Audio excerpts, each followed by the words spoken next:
¿Qué tal? Bienvenidos de nuevo al ápice. Hoy me gustaría que, nos centráramos exclusivamente en aquellos máximos referentes que están metidos de lleno en la lucha por el título de MotoGP, que no puede ser Otios, Pecco Bagnaia y Jorge Martín, que son los únicos capaces de mantener ese nivel de prestaciones y esa velocidad tan constante, ¿no? Cada fin de semana. Es verdad que no nos podemos olvidar a nivel de distancia en el campeonato de Enea Bastianini, un poco más lejos se encuentra Marc Márquez, sobre todo con este fin de semana tan complicado, no a nivel de sensaciones, que es verdad que se ha encontrado mejor desde el comienzo del Gran Premio de Austria, aunque eso no se ha podido traducir en conseguir un buen puñado de puntos en relación de la velocidad que estaba demostrando. Pero lo que está claro es que hay una máxima igualdad en la lucha por el título y que hay dos hombres que constantemente están copando esas primeras plazas de podio, ¿no? Y bueno, del último Gran Premio de Austria, no voy a haceros el habitual análisis porque ya venimos tarde. Creo que ha habido tiempo más que suficiente para que otras personas se hayan podido encargar de ello y hablar de la remontada de Márquez, la situación tan complicada que tuvo gestionar su equipo media hora antes de salir a carrera con esos problemas de la válvula, el neumático delantero. Finalmente tampoco el propio Marc pudo activar en condiciones esos dispositivos de altura, esos problemas que tuvo en salida. Luego el fin de semana tan complicado que ha tenido Acosta, el peor fin de semana de lo que lleva de este primer año de debut en MotoGP, donde venían con muchas esperanzas, al igual que KTM. Y bueno, tirando un poco de ironía, podemos decir que KTM solo ha necesitado más de 350 vueltas en los test en este circuito para conseguir la quinta posición el domingo. Al final esto habla muy bien, ¿no?, del nivel de ventaja que lleva Ducati sobre las demás fábricas. Y es que este ha sido el octavo Gran Premio desde el Gran Premio de España, donde las fábricas de Borgo Panigale copa todas las posiciones de podio del domingo. Así. Y vamos ya con lo prometido. Pecco Bagnaia, Jorge Martín, separados por tan solo 5 puntos de distancia. Parece mentira, ¿no?, que a la altura del campeonato en la que estamos haya esa máxima igualdad. Vino pasado la primera parte de la temporada. Y aunque tengamos este nivel de distancia tan corta, hay como una sensación generalizada en el paddock, medios de comunicación, aficionados, de que el italiano, más allá obviamente de que es el piloto a batir, suma 2 títulos consecutivos, en camino del tercero, en definitiva puede ser que tenga algo más que Jorge Martín. También obviamente hay que tener en cuenta, Martín el año que viene se va a Aprilia y poca gracia les va a hacer a los de Ducati en el caso de que haya una máxima igualdad y un enfrentamiento directo en la lucha por el título, de que ese dorsal 1 en una moto la lleve una fábrica diferente a donde se ha conseguido. Aún así, yo quiero ser ingenuo y quiero pensar en que, al igual que el año pasado, Pramac y Martín van a disponer de las mismas armas para luchar hasta el final por el campeonato. Porque si ya de antemano cedo ante este discurso de decir ya va a ser imposible y Ducati va a hacer lo máximo posible para que el título se quede en el box del equipo oficial, equipo Lenovo y por parte de Pecco, es que me quita toda la emoción, ¿no? Al final el año pasado tuvimos esa situación con Martín en el Gran Premio de Qatar, penúltima cita del año, esos problemas de neumático trasero que eran más que evidentes, ¿no? Después de haber ganado en la sprint, llegó el domingo y acaba en la 10ª posición. Y claro, al final se hacían ciertas preguntas a gente especializada, a técnicos, de que pueda haber un sabotaje de una fábrica a una moto de un equipo satélite sin que ellos se den cuenta. Básicamente la respuesta es que sí, porque hay ingenieros de la propia fábrica que van a tocarte la moto a nivel de parámetros electrónicos que solo van a ver ellos y que los puedes camuflar y eso no se va a enterar nadie. Por lo tanto, yo eso creo que si me preguntáis, ¿eso tú crees que llegó a pasar? No. Por lo tanto, yo este año quiero también ser todavía más ingenuo y pensar, aunque me parece un poco complicado, pero de verdad que lo quiero ser, de que en el caso de que llegue esa máxima igualdad hasta los últimos grandes premios, Ducati le va a ofrecer las mismas armas a Pramac y a Jorge Martín. Y bien, una vez que he compartido con ustedes mi nivel de ingenuidad y de opinión pura y dura, vámonos a los datos. Y antes de que comencemos con los con los resultados que llevan acumulados, lo que llevamos de temporada, me quería ir a la actualidad más reciente, al ritmo que imprimieron los dos pilotos en ese vuelta a vuelta en la última carrera del domingo. Porque además, en los últimos días, que yo sé que siempre estoy muy atento y echándole el ojo a diferentes personajes y medios de comunicación que digamos, personajes los digo en el buen sentido, Y bueno, algunos ha dicho de que es que llega el domingo y Pecco Bagnaia tiene algo más. Eso fue lo que pasó el pasado fin de semana. Y precisamente no fue eso. Al final, si nos vamos al vuelta a vuelta y vamos a ver la foto que os he preparado, que la tengo por aquí, lo que realmente pasó fue que Jorge Martín, a medida que avanzaba la carrera, no pudo mantener el mismo nivel de ritmo que estaba imprimiendo el italiano. Al final, entre otros factores, también esto fue motivado por esos problemas de aumento de presión neumático delantero cuando está siguiendo otro piloto, que hace que llega un momento en el que la moto ya se convierte más inestable, tiene esos problemas de enfrenada, en aproximación a curva, en definitiva, ya no tienes el mismo nivel de sensaciones.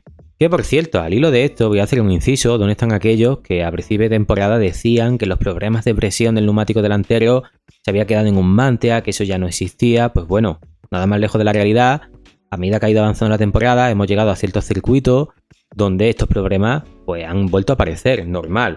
Al final tenemos esas variaciones de temperatura ambiente que afectan a la presión del neumático delantero, circuitos que son más cortos, con un menor nivel de anchura, donde se propicia que se ruede más en grupo, más cerquita de otros pilotos, con el calor que desprenden las motos, con todos estos factores aerodinámicos, pues al final hemos visto que estos problemas desde luego que están más que presentes. Cierto es que se han podido mitigar un poco con esa evolución que ha habido del neumático de Michelin, con esa carcasa un poquito más diferente y más hecha pensada para aguantar todo este tipo de variaciones de presión, de temperatura y de cargas que hoy en día tienen que soportar, pero al final desde luego esto no ha desaparecido. En definitiva, si nos vamos a la vuelta a vuelta, quiero que nos fijemos en lo siguiente. Hasta la vuelta 12 las distancias son prácticamente mínimas, son milésimas. Al final vemos como en la vuelta 6 Martín hace su vuelta más rápida, Pecco la hace en el octavo giro. También decirlo, del total de 28 vueltas que se disputaron, no he contado la primera porque es la que se hace de parado, por lo tanto se nos queda un total de 27. De esas 27, Pecco sobre Martín fue más rápido, un total de 19, y luego en las restantes 8 vueltas donde Martín fue más rápido que Pecco. Pero si nos fijamos, el punto de inflexión llega en la vuelta 12, cuando Pecco es capaz de rodar en 1.29.6 y al final ya las diferencias no son milésimas, ya son más de 10 décimas. 29.6 de Pecco en esa vuelta 12 en comparación con el 29.9 de Martín. A partir de ahí, Martín ya sube directamente a 1.30 y Pecco es capaz de mantener 2 vueltas más ese nivel de 29. Es más, hasta la vuelta 16 también es capaz de bajar de nuevo a 1.29, aunque haya subido en el 15º giro a 1.32. Por lo tanto, ya vemos cómo a partir de este punto las diferencias son más grandes. Y luego vemos cómo llega un punto en el que Martín, a medida que vamos avanzando hasta la vuelta 18, estabiliza su ritmo y rueda incluso unas milésimas más rápido que Pecco. En ese punto también estábamos viendo en televisión que se pusieron a enfocar precisamente a Jorge, que estaba pilotando bien y que parecía que estaba intentando cortar esas diferencias, ¿no? Por lo menos hacer un nuevo ataque, como él luego explicó en sus declaraciones. Pero finalmente, si vemos, vamos, nada más lejos de la realidad. A partir de ese 19º giro hasta la 23ª vuelta, Pecco Bagnaia encadena todas esas vueltas más rápidas que Martín. Por lo tanto, si ya Pecco es capaz de rodar una décima larga, 2 décimas, incluso 10 décimas más rápido por vuelta, pues esto se traduce en esa distancia de más de 2 segundos al final de carrera. Bien, os voy a quitar esta imagen de pantalla y me volvéis a ver a mí. Yo os pongo la que tenía por aquí antes. Al hilo de lo que comentaba de las declaraciones de Martín, él mismo también reconocía que a nivel de pilotaje estaba viendo que Pecco en frenada estaba teniendo algo más. Y eso era la sensación también que yo tenía, por lo menos viéndolo desde la televisión.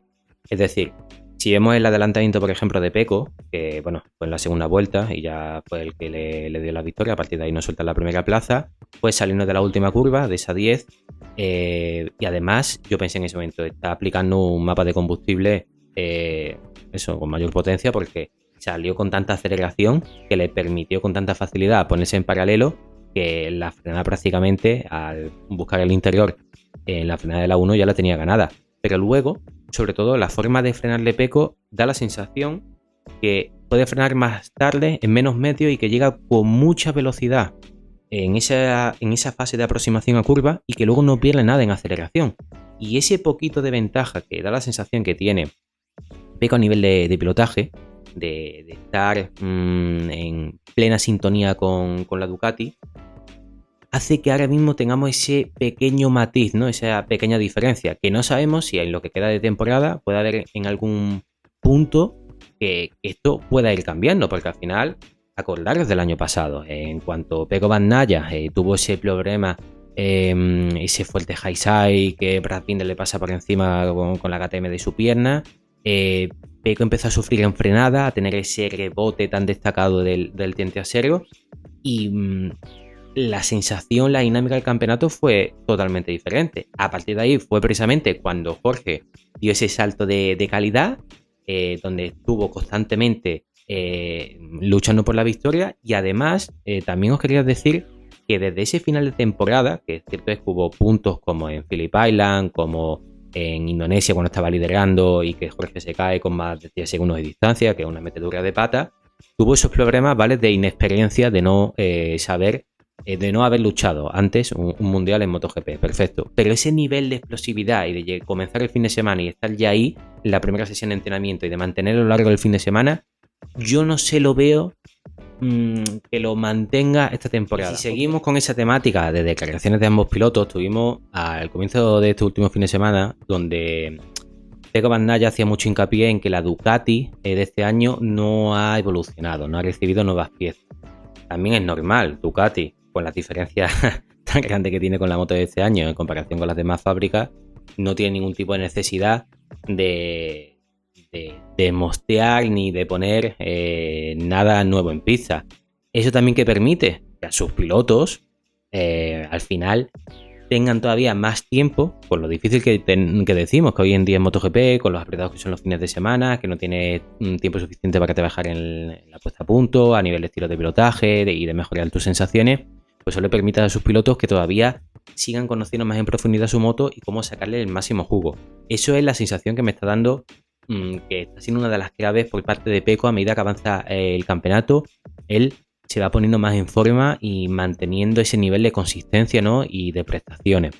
Y luego, al hilo, y ya terminamos con este apartado de declaraciones, podemos llamarlo, esta sección de Jorge Martín, cuando acaba una carrera y él no consigue el resultado que se puede esperar, porque al final hizo un fin de semana súper sólido, ¿no?, consiguiendo 2 segundos puestos. Pues él, veo que rápidamente ya se pone mucho peso a su espalda y empieza a decir que hace falta algo más, que hay que cambiar a lo mejor la mentalidad en carrera y cuanto antes ya ponerse líder, que es verdad que en eso no le puede faltar razón, porque al final todos esos problemas que tenemos de cuando un piloto siga a otro, aumento de presión neumático delantero y demás, vale, pero coño, a 5 puntos de distancia, no todo es un drama y tiene que hacer un ultimátum y decir que a lo mejor, no sé, es como que se viene demasiado abajo. Y yo le veo a Jorge una persona súper explosiva y estar aquí, bajar directamente, y luego a nivel emocional Pecco es esa persona que parece que es, no sé, de hielo, ¿no? El hombre de hielo, siempre está en ese punto zen, tranquilo, parece que no se altera ante situaciones complicadas, por lo tanto ese nivel emocional creo que también marca un poco la diferencia. Luego vamos con lo que os he prometido antes. Yo sé que me estoy alargando un poco más de lo debido, pero bueno, como estoy aquí también dando mi opinión y el nivel de sensaciones con las que me quedo, porque lo que os decía con las declaraciones, el propio Gran Premio de Alemania, donde claro, tuvo un duro varapalo Jorge Martín, cayéndose a 2 vueltas del final cuando estaba liderando. Pero eso parecía el fin del mundo, pero luego vimos como el siguiente fin de semana en el Gran Premio de Gran Bretaña recuperaba el liderato, que también, y ahora lo vamos a ver con los resultados a lo largo de la temporada que están consiguiendo ambos pilotos. El liderato, mirad que hay ese nivel de sensaciones, ¿no?, generalizada de que Pecco puede tener ese algo más, de que es más favorito, pero al final, a lo largo de lo que llevamos de temporada, el piloto que ha estado ocupando más tiempo el liderato ha sido Jorge. Desde la segunda prueba del año, el Gran Premio de Portimao, se suba a esa primera posición y no lo suelta hasta el Gran Premio de Alemania y lo vuelve a recuperar una vez que se sale del Gran Premio de Gran Bretaña, y este va a ser de los poquitos grandes premios donde Pecco pueda disfrutar a la salida de este último Gran Premio de Austria el liderato hasta llegar al siguiente Gran Premio de Aragón, y veremos qué va a suceder. Dicho lo cual, aquí tenemos en pantalla la imagen que os prometía, con los resultados que se han conseguido en estas 11 primeras citas disputadas hasta la fecha. Y bien, ¿qué tenemos? Puntos débiles de cada uno. Pecco Bagnaia los sábados, se ve claramente. no a nivel de las victorias que ha conseguido al sprint, porque ha conseguido un total de 10 frente a las 4 victorias de Martín. Aquí no hay esas diferencias, pero sí en cuanto a los podios que ha sumado los sábados. Un total solo de 10 podios frente a los 9 podios de Martín. Claro, a este hay que sumarle la cantidad de ceros que suma los sábados. Un total de 4, y además es que fueron 10 consecutivos. El Gran Premio de España, de Francia y de Cataluña. Y a este pues también se le suma el del Gran Premio de Gran Bretaña. Por lo tanto, ese nivel de inconsistencia y de ceros que ha tenido los sábados le ha lastrado mucho. Ahí es donde está esa diferencia, ¿no? Porque luego, si nos vamos a los domingos, obviamente, lleva 7 victorias y en comparación con Martín, en carrera le saca más de 43, bueno, más no, 43 puntos de distancia. Luego, los ceros que ha cometido Pecco el domingo, solo uno, y fue en ese lance, ¿no?, con Marc Márquez en el Gran Premio de Portimao. Que si nos vamos a Jorge Martín, ha tenido 2 ceros muy importantes en carrera, además cuando lideraba en el Gran Premio de España y luego en el Gran Premio de Alemania, ese duro varapalo a falta de 2 vueltas para el final cuando estaba liderando. A este hay que sumarle el cero que tuvo Martín en la sprint en Mugello, aunque lo que más pupa les ha hecho básicamente han sido esa pérdida tan grande de puntos en los domingos, tanto de Jerez como de Sachsenring. Luego, ¿dónde hay esa diferencia aparte de los ceros que ha tenido Jorge Martín el domingo? Pues en la cantidad de victorias que suma en carrera larga. Básicamente 7 victorias de Pecco frente a las 2 que suma Martín, y su última victoria data del Gran Premio de Francia, que fue el 5º Gran Premio de la temporada. Por lo tanto, aquí es donde Martín sabe que tiene una necesidad imperiosa de llegar a un domingo y ya paralizar, ¿no?, ese nivel de poderío que está teniendo Pecco. Luego también, si nos vamos a la sesión de clasificación, un punto que estaba siendo bastante complicado para Jorge Martín, sobre todo el año pasado en la primera parte de la temporada, pues suma un total de 8 primeras líneas y 5 poles, frente a Pecco Bagnaia, que solo suma una pole, pero sí que suma 6 primeras líneas. Por lo tanto, aunque Pecco solo haya conseguido una pole position, al final siempre suele estar clasificado bien, y que eso le permita, ¿no?, situarse en una buena posición en las primeras vueltas, con lo importante que sabemos que es esto hoy en día en MotoGP. Por lo tanto, puntos débiles a mejorar por cada piloto. Al final Pecco, esa consistencia, ¿no?, a nivel de tener más regularidad en los podios y no cometer tantos fallos en las sprints. Y luego Martín, el poder engancharse y sumar más victorias. Al final Martín sí que lleva una buena regularidad de podio los domingos. Lleva un total de 8 frente a los 9 de Bagnaia. Y lo que sí me gustaría terminar el vídeo diciendo que queda muchísimo campeonato. Todavía no podemos dar a nadie como ganador. Una cosa son el nivel de sensaciones que tengamos, y otras las que al final acaben sucediendo. Porque, como os decía en el último vídeo, hay que acordarse de que el año pasado, a esta altura del campeonato, Martín salía precisamente del Gran Premio de Austria a más de 60 puntos, y finalmente fijaros cómo estuvo el campeonato de apretado hasta el último Gran Premio. Hay pequeños matices a nivel de estilo de pilotaje, de puesta a punto, que pueden permitir que cada uno de ellos puedan sacar su mejor versión y marcar la diferencia, que son mínimas hoy en día en MotoGP. Por lo tanto, pueden pasar muchísimas cosas. Abandonos por problemas mecánicos, nadie lo quiera por algún tipo de lesión que se pueda producir, ya sea a lo largo del fin de semana, en algún lance con algún piloto, y además el poco tiempo de recuperación que pueda haber, muchos grandes premios consecutivos. Dentro de poco tenemos esa cantidad, ¿no?, de grandes premios que conforman la gira asiática, en Japón, en Tailandia, en Indonesia, en Australia, en Malasia, las diferentes condiciones climatológicas y carreras alocadas y de flag to flag que se puedan dar. En definitiva, vamos a tener un calendario muy apretado y diferentes circunstancias que se puedan dar en ese final de temporada, que hace que cualquier tipo de fallo que se tenga al final se acabe pagando muy caro. Así que nada, nos vemos en los próximos vídeos. Como he dicho en algún momento de este vídeo, también tenemos el Gran Premio de Aragón, el cual tengo muchas ganas de ver de nuevo esa vuelta de Motorland. Haremos el análisis, la previa del circuito del fin de semana que se nos presenta, con la siguiente 12ª cita de la temporada, y allí nos veremos. Un saludo y nada, que os comportéis muy bien. Adiós.